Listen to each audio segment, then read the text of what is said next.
silent steps, with weather and psychological changes. The apartment corridors were more suffocating than ever that night. The dangling light bulb flickered in an erratic rhythm, its trembling light growing weaker with every pulse. The air felt heavy, almost as if the oxygen was too dense to breathe. The character began to feel an unsettling tension, as if an invisible pressure was pressing down on their chest. The fear inside them was slowly growing, their breath becoming shallow Dot. As their steps quickened, the weather outside began to change. A breeze, previously unnoticed, started slipping through the cracks of the windows, carrying with it a coldness that settled over the entire corridor. The air, like a cold mist, began to numb their skin and cloud their thoughts. Whispers, growing more intense, echoed faintly around their ears. Though their eyes struggled to adjust to the darkness, the shadow at the end of the corridor was becoming more menacing with every passing moment. Dot. The character began to feel increasingly paranoid. It was as if everything around them was an illusion, but at the same time, they knew the reality of what was happening was inescapable. Even if they tried to run, the sense of impending doom felt inevitable. The shadow, step by step, was closing in on them. This wasn't just a figure. It was something deeper, something that stirred the darkest fears within them, reminding them of a terror they thought they had long forgotten. Dot. As they began to run, the sky outside suddenly darkened. What had been a clear night was now engulfed by thick, stormy clouds. Lightning flashed in the distance, and the sky seemed to rumble with an anger that reverberated through the air. When the character reached the apartment door, they found it frozen, as if it had turned to icy flesh.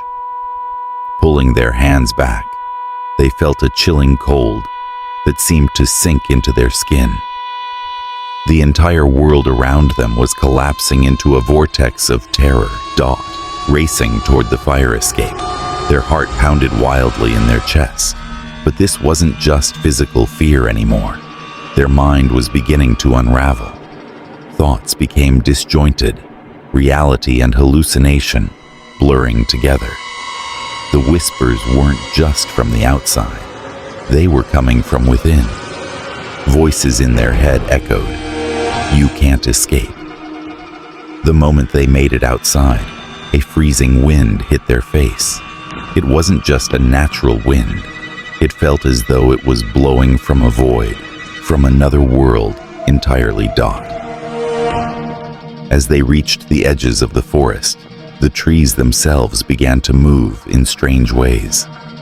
Branches bent toward them like reaching hands, and the howling wind had transformed into a cacophony of screams.